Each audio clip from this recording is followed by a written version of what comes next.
What is up, guys? It is me, Max, back again with another guitar tutorial, and today we'll be taking a look at Emotional Bruises by Madison Beer. This is my favorite song off of her new album, Life Support. It is beautiful, it is emotional, as the name already suggests, and it has a guitar in it. What more could you ask for? And this song isn't too hard to play either. We've basically got one main riff that is played pretty much throughout the entire song. And you guys know me by now, I'm saying pretty much for a reason, because of course there are one or two tiny exceptions. We're gonna be taking a look at those as well. We are in standard tuning, we don't need a capo, and you can play this song using a guitar pick, as I did in the intro of this video, or you can play it fingerstyle. I'm gonna teach you guys both ways. So without any further ado, let's roll. So let's kick things off by taking a look at this main riff. And don't be scared, it may have looked as if we were gonna be dealing with a lot of bar chords, but we don't really have to worry about those at all. For example, our first chord here is an A sharp.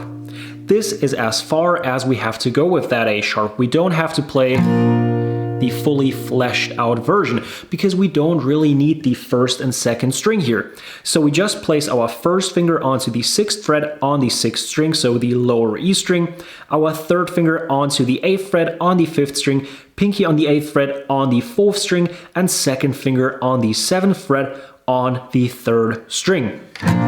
Those are all the strings we're going to be needing here. Now what we do with this chord is we kind of go up and down a little ladder, because we pick the 6th string, then the 5th string, the 4th string, and the 3rd string. So we work our way down,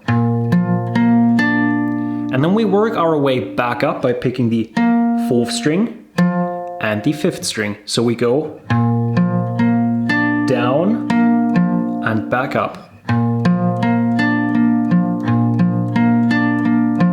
We do that twice as I just did, and that is our first chord done. And if you want to play the song fingerstyle, so without a guitar pick, well, first you got to put that thing down, and then you're going to use your thumb on your right hand to pick the 6th string, your index finger to pick the 5th string, the middle finger for the 4th string, and your ring finger for that 3rd string. And then we have the exact same picking pattern as before. So we just go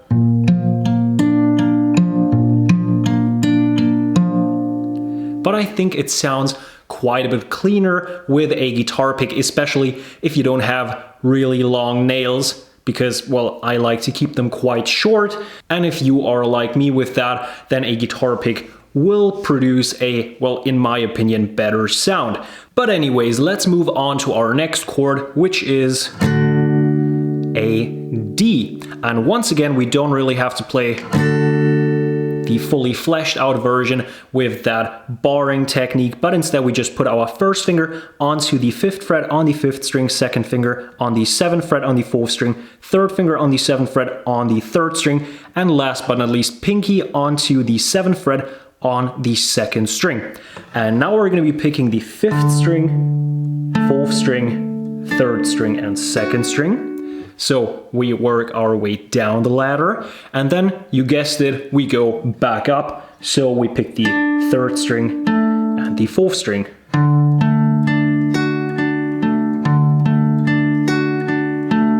Just like that. So far we've got our A sharp, our D, and now we stay in the exact same shape here, and we slide up one fret onto a D sharp. So now we've got our first finger on the 6th fret on the 5th string, second finger on the 8th fret on the 4th string, third finger on the 8th fret on the 3rd string, and pinky on the 8th fret on the 2nd string. And we have the exact same picking pattern as before. So once again, we go 5th string, 4th string, 3rd string, 2nd string, 3rd string, 4th string.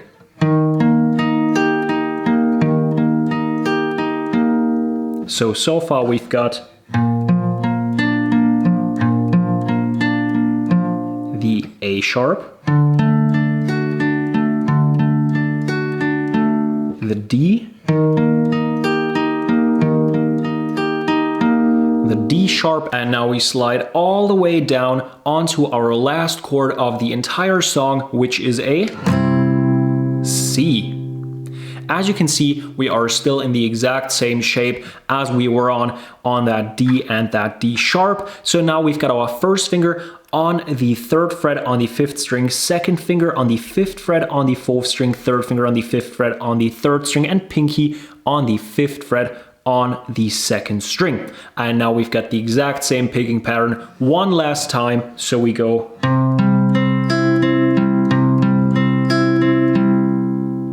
5th string, 4th string, 3rd string, 2nd string, 3rd string, 4th string.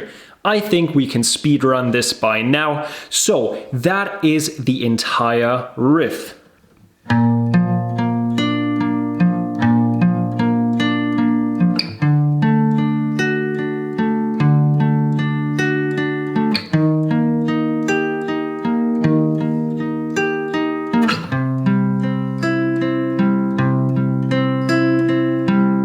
But that isn't the whole story yet regarding this riff, because for example, in the intro or in the chorus, we don't finish it off by going,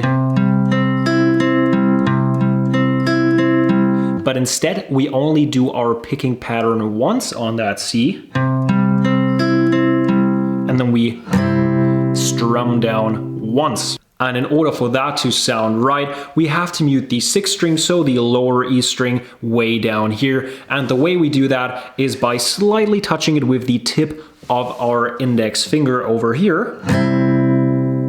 And that's how we get that sound. Of course, you can play the full version as well by barring all the way across down to the 1st string, but you don't really have to do that. They don't do that in the original song. They only do that on the 2nd guitar, because that's what we're gonna get next to. And what we do on that 2nd guitar is pretty easy now that we've got that main riff out of the way, because we've got the exact same chords in the exact same order. So the A sharp, the D sharp, and the C. And as you can hear, now we're actually going to be using bar chords. So the only difference here is that we don't just put our first finger onto the 6th or 5th string, but across all 6, or in the case of the other chords, 5 strings.